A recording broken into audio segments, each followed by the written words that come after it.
Assalamualaikum warahmatullahi wabarakatuh. Halo adik-adik, jumpa lagi dengan Rumah Belajar Cemerlang. Nah, kali ini kita akan belajar mengenai simple present tense. Nah, sebelum kita memulai, mari kita baca basmalah dulu ya. Bismillahirrahmanirrahim. Nah, sebelum melanjutkan menonton video ini, jangan lupa subscribe, like, komen, dan tekan tombol loncengnya. Simak videonya sampai habis ya. Terima kasih. Nah, apa sih simple present tense dan apa sih kegunaannya? Nah, simple present tense itu digunakan untuk menjelaskan peristiwa yang terjadi di waktu sekarang dalam bentuk sederhana atau suatu pekerjaan yang dilakukan berulang-ulang atau kebiasaan sehari-hari. Nah, simple present tense itu ada rumusnya, ada dalam bentuk positif, negatif, dan interrogatif atau pertanyaan. Nah, sekarang yang dalam bentuk positif itu ada subjek, kemudian verb 1 atau kata kerja bentuk pertama, kemudian ditambah s atau es, kemudian o itu objek. Nah, untuk verb 1 itu kata kerja yang bentuk pertama untuk penambahan s atau es jika subjeknya itu he, she, atau it. Jika subjeknya itu I, you, they, we, itu nanti tanpa ada s atau es. Nah, kemudian ini yang bentuk positif. Ini rumusnya yang bentuk positif. Kemudian kalau rumusnya yang dalam bentuk negatif bagaimana? Nah, kalau yang dalam bentuk negatif seperti ini. Ada subjek, kemudian ada penambahan do atau does, kemudian not. Not ini tidak ya. Kemudian verb 1. Nah, kata kerja bentuk pertama, kemudian objek. Nah, di sini untuk do dan does itu digunakan untuk siapa saja sih? Nah, kalau do itu digunakan untuk subjek I, you, they, we. Kalau does digunakan untuk subjek he, she, dan it. Nah, seperti itu ya. Nah, sekarang kita belajar rumusnya yang interrogatif atau yang pertanyaan. Ada do atau does, kemudian subjek, kemudian verb 1 atau kata kerja bentuk pertama, kemudian objek. Nah, do does sama ya. Tadi do untuk I, you, they, we, kemudian kalau does untuk he, she, dan it. Nah, kita langsung pada contohnya. Nah, yang pertama, I speak English. Nah, saya berbicara bahasa Inggris. Nah, kemudian kalau bentuk negatifnya, I do not speak English. Saya tidak berbicara bahasa Inggris. Kemudian yang interrogatif atau yang pertanyaan, do I speak English? Apakah saya berbicara bahasa Inggris? Nah, dari sini, dari rumus yang pertama tadi I di sini adalah subjeknya, speak di sini adalah kata kerja bentuk pertama. Ya, English di sini adalah objeknya. Nah, ya. Nah, untuk I tadi menggunakan do ya. Subjek plus do or does. Kemudian plus not plus verb 1 plus o. Nah, yang kemudian interrogatif atau pertanyaannya do or does. Kemudian subjek, kemudian verb 1, kemudian objek. Nah, ini ya, subjeknya, verb 1, kemudian objeknya. Nah, seperti ini. Nah, kemudian untuk lebih jelasnya, kita lanjutkan contoh berikutnya. Nah, tadi penggunaan subjeknya I. Sekarang kalau subjeknya they seperti ini. Untuk bentuk positif, they play football together. Mereka bermain sepak bola bersama. Kalau yang negatifnya gimana? Di sini they, berarti kalau they pakai do atau does. They, kalau they berarti pakai do. Seperti ini menjadi they don't play football together. Mereka tidak bermain sepak bola bersama. Kalau dalam bentuk pertanyaan atau interrogative, do they play football together? Nah, apakah mereka bermain sepak bola bersama? Nah, seperti ini ya. Nah, selanjutnya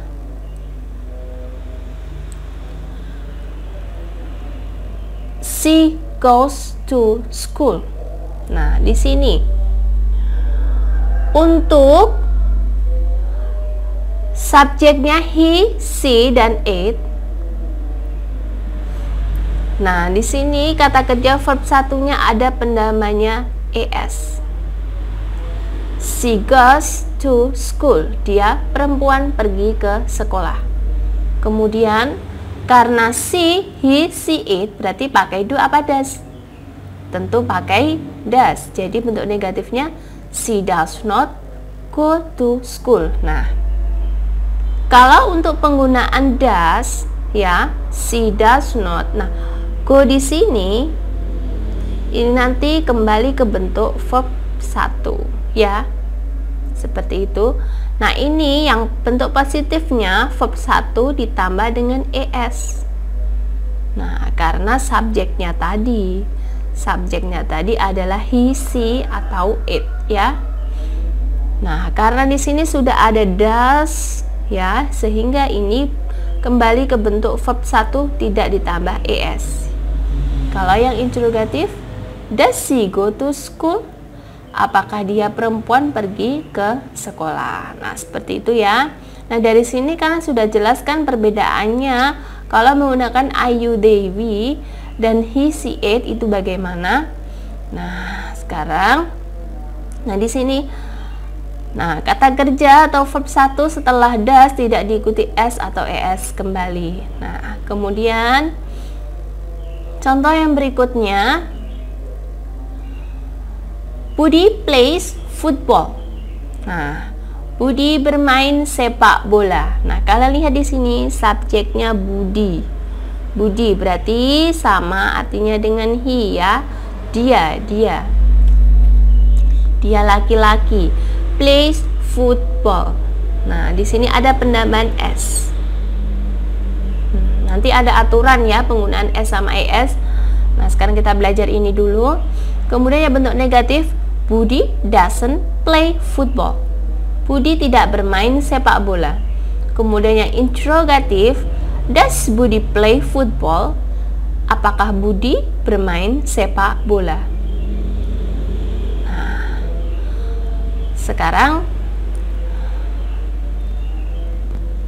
contoh berikutnya, he usually eats spaghetti for lunch. Dia laki-laki biasanya makan spaghetti untuk makan siang. Nah, kalian lihat di sini he usually eats. Nah, eats di sini ada penambahan s ya. Karena subjeknya he ya.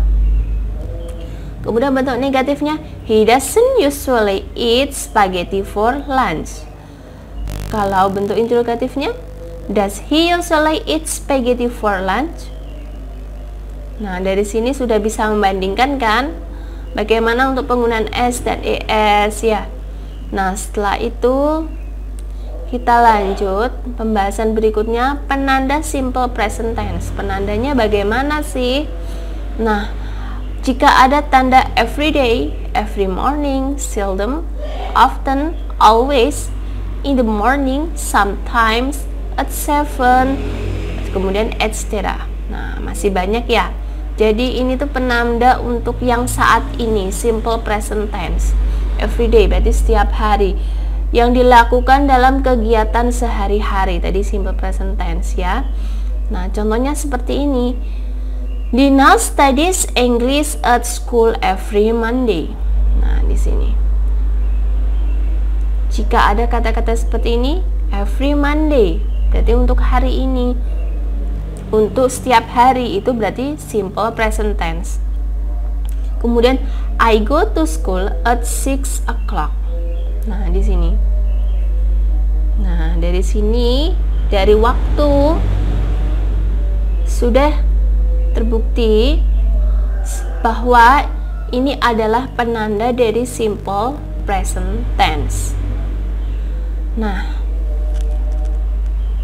Selanjutnya penggunaan s or es. Nah, di sini kata kerja yang diakhiri oleh y. Contohnya seperti ini. Nah, sekarang ubah huruf y di belakang kata menjadi i, e, kemudian tambahkan s. Contohnya ini. Try. Nah, ini berakhiran y, nanti menjadi tries. Fly menjadi flies. Copy menjadi copies. Ya. Ditambahkan dengan es. Jika kata kerjanya berakhiran huruf y di belakangnya seperti ini. Nah, kalau jika kata kerja yang diakhiri dengan y dan huruf sebelumnya adalah huruf vokal, maka tambahkan saja s dan tidak perlu diubah menjadi ie terlebih dahulu. Nah, ini play menjadi plays. Nah, hanya ditambahkan dengan s. Kemudian buy menjadi buys. Pray menjadi praise. Nah, sudah bisa membedakan. Kalau huruf belakangnya y itu ditambahkan dengan es, ya. Kalau huruf belakangnya y tapi sebelumnya ada huruf vokalnya, ditambahkan dengan huruf s saja. Nah, selanjutnya ini kata kerja yang diakhiri oleh y. Kalau kata kerja yang diakhiri oleh huruf o, kalau yang huruf o seperti ini, do menjadi does. Nah, ada penambahan es-nya. Kalau go, nah, ada penambahan es-nya jadi goes, ya. Nah, seperti ini. Kemudian kata kerja yang diakhiri oleh ch, s, sh, x, dan z, nanti ada penambahan es-nya, ya. Misalkan pass menjadi pass, fix menjadi fixes, push menjadi pushes, bus menjadi bus, watch menjadi watch, seperti itu, ya. Nah, selanjutnya kalian cermati mana yang salah. Di sini, he go to campus with her friends every morning. Nah, seharusnya bagaimana? Nah, mana yang salah? Nah, yang salah yang mana? Ya, betul, yang salah adalah penggunaan ini. Go. He go to campus with her friends every morning. Ini salah. Karena di sini subjeknya he, seharusnya penggunaannya go ini diubah menjadi goes. Nah, seperti ini. Jadi he goes to campus with her friends every morning. Nah, seharusnya seperti itu. Selanjutnya pertanyaan berikutnya. She doesn't eat fried rice every lunch. Nah, seharusnya bagaimana? Di sini sudah strukturnya sudah benar. Ada she, ada doesn't. Ini bentuk negatif. Nah, kemudian kalian lihat di sini objeknya eats. Apakah benar eats? Ada penambahan s-nya. Nah, ini salah. Kenapa? Karena di sini setelah si does, pakai penggunaan does ini, s-nya seharusnya tidak ada. Seharusnya bagaimana? Seharusnya she doesn't eat fried rice every lunch. Nah, seperti itu, ya. Nah, kita lanjut. You read the book every night. Apakah ada yang salah? Ya, ada yang salah. Ini reads, ada penambahan s-nya. Seharusnya untuk penggunaan I, you, they, we, you, ini di sini you itu tanpa s. Seharusnya you read the book every night. Nah, seperti itu, ya, adik-adik. Demikian pembelajaran kali ini, semoga bermanfaat, ya. Wassalamualaikum warahmatullahi wabarakatuh.